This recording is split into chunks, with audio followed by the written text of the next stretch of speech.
I will be discussing about Introduction to Product Costing. It is a simplified approach specially designed for non-accountants.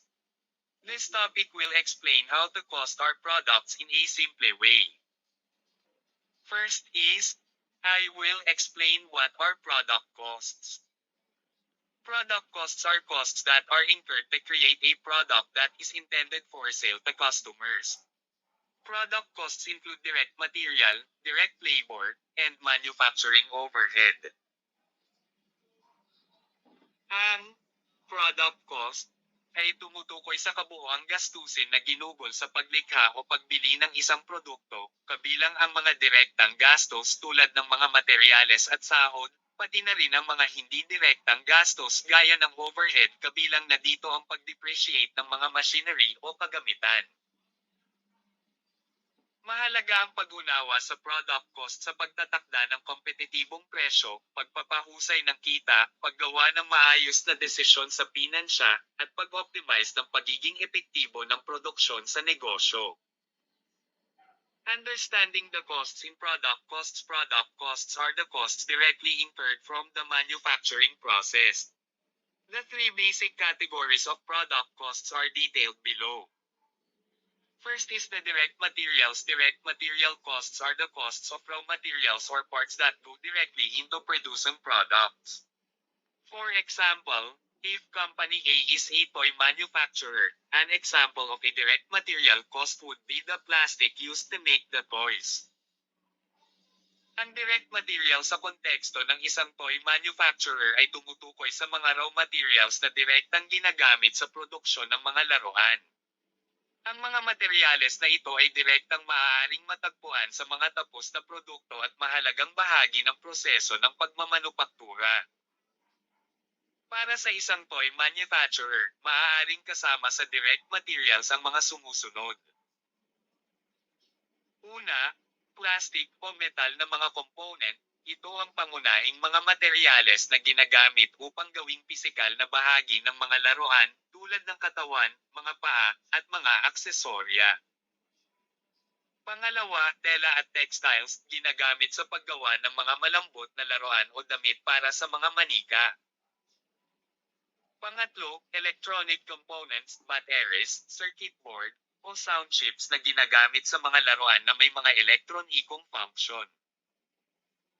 Pang-apat, mga pintura at dyes, ginagamit sa pagkulay at pagdedekorasyon ng mga laruan. Panglima, packaging materials, mga materyales na ginagamit sa pag-impake ng mga tapos na laruan para sa pagpapadala at display sa tindahan. Karaniwang sinusundan ng maigi ang direct material sa proseso ng pagmamanupaktura dahil ang kanilang halaga at paggamit ay direktang nakakaapekto sa cost ng goods sold at sa kita ng produkto.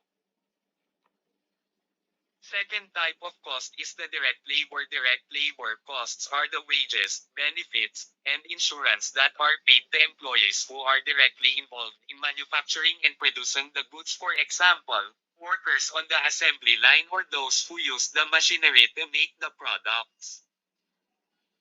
Sa konteksto ng isang toy manufacturer, ang direct labor ay tumutukoy sa mga gastos at oras na direktang nauugnay sa paggawa ng mga produkto. Ito ay naglalarawan ng oras at enerhiya na inilaan ng mga manggagawa sa mismong paggawa ng mga laruan. Kasali dito ang mga sumusunod. Una, mga manggagawa sa produksyon. Ito ang mga manggagawang direktang kasali sa proseso ng paggawa ng mga laruan. Halimbawa, sila ang nagtatayo, nagko-konstruksyon, nagko-kompas, at nagpapakulo ng mga produkto. Pangalawa, oras ng trabaho. Sinusukat ang direct labor sa pamamagitan ng oras na ginugol ng mga manggagawa sa paggawa ng isang tiyak na bahagi ng produksyon. Ang oras na ito ay isinasama sa computation ng cost ng goods sold. Kabilang din dito ang management cost sa factory. Ang pagiging epektibo sa pag-manage ng direct labor ay mahalaga para sa kumpanya upang mapanatili ang competitive pricing ng kanilang mga produkto at mapataas ang kanilang kita. Sa kabuuan, ang direct labor ay isang mahalagang bahagi ng total cost ng produksyon ng isang kumpanya, at ito ay naglalarawan ng mga manggagawang direktang nagtatrabaho sa paggawa ng mga laruan. Third type of cost is the manufacturing overhead. Manufacturing overhead costs include direct factory-related costs that are incurred when producing a product, such as the cost of machinery and the cost to operate the machinery. Manufacturing overhead costs also include some indirect costs, such as the following. Indirect materials. Indirect materials are materials that are used in the production process but that are not directly traceable to the product. For example, glue, oil, tape, cleaning supplies, etc. are classified as indirect materials. Indirect labor. Indirect labor is the labor of those who are not directly involved in the production of the products. An example would be security guards, supervisors, and quality assurance workers in the factory.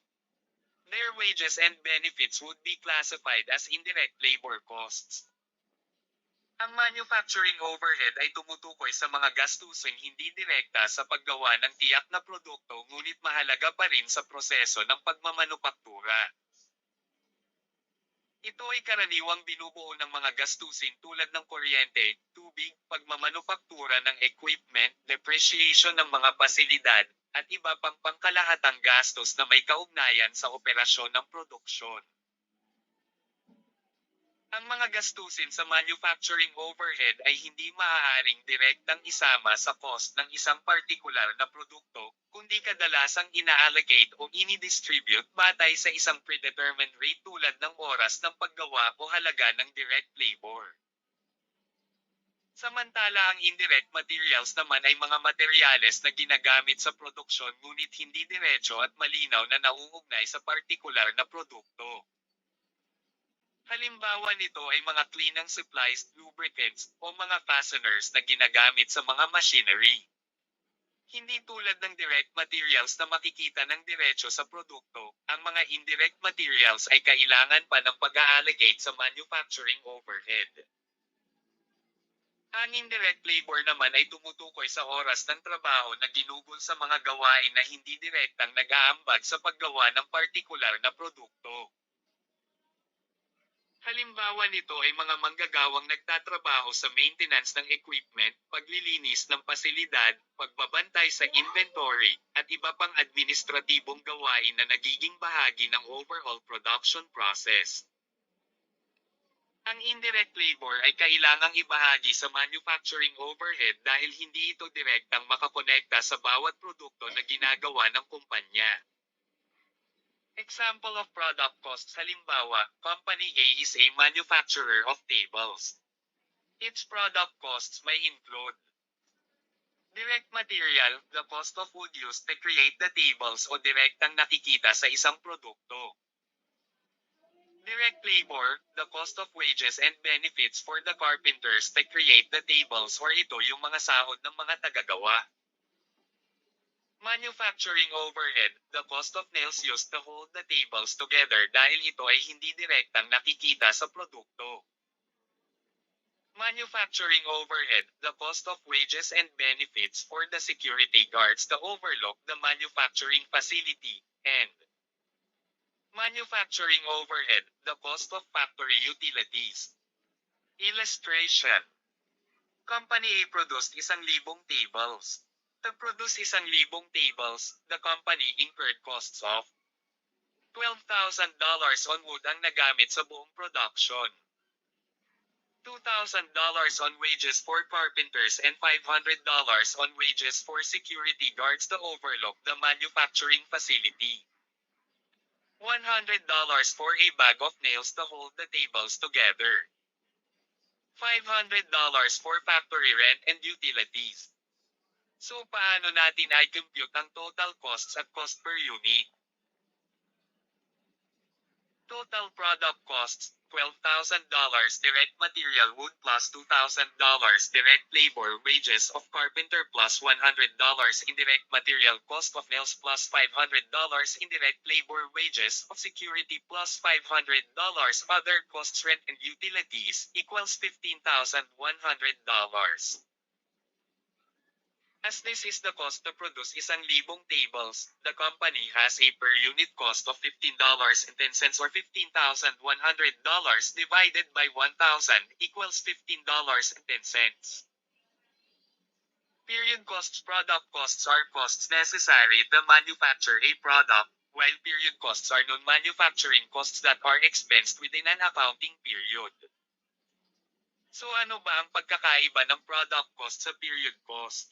Ito ang comparison. Product costs. Period costs. Definition: costs incurred to manufacture a product. Costs that are not incurred to manufacture a product and, therefore, cannot be assigned to the product. Comprises of manufacturing and production costs. Non-manufacturing costs. Examples: raw material, wages on labor, production overheads, rent on the factory, etc. Marketing costs, sales costs, audit fees, rent on the office building, etc. Consider the diagram below. Ang product cost ay direktang nauugnay sa paglikha ng mga produkto, kabilang ang direktang materyales, direktang paggawa, at overhead sa pagmamanupaktura. Ang mga gastos na ito ay isinasaalang-alang bilang inventaryo sa balance sheet at ginagawang gastos kapag ang produkto ay nabili. Sa kabilang banda, ang period cost ay hindi nauugnay sa produksyon at kinabibilangan ng mga gastos sa pagbebenta, pangkalahatan, at administratibo. Ang mga ito ay ginagastos sa panahon kung kailan sila naganap. Halimbawa ay upa sa opisina, utilities, at mga sweldo ng mga empleyadong hindi kasama sa produksyon. Ang mga gastos sa panahon ay iniulat sa income statement sa panahon ng kanilang pagkakagastos. Costs on financial statement. So paano ang presentation sa ating financial statement? Bale ganito yan. Product costs are treated as inventory on the balance sheet and do not appear on the income statement as costs of goods sold until the product is sold. For example, a company manufactures 50 units of widgets at a unit product cost of $5. On the balance sheet, there would be a $5 x 50 katumbas $250 increase in inventory.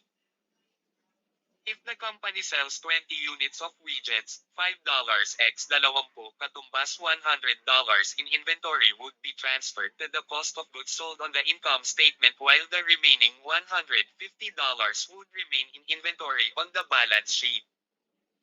Illustration. Ang mga gastos sa produkto ay makikita sa financial statement bilang inventory sa balance sheet amounting to $250, kabilang dito ang raw materials, work in process, at finished goods. Kapag nabenta ang mga produkto, ang mga gastos na ito ay ililipat sa income statement amounting to $100 bilang cost of goods sold. Ipinapakita nito ang paggalaw ng mga gastos mula sa inventaryo patungo sa mga gastusin na kaugnay ng benta. Thanks for watching.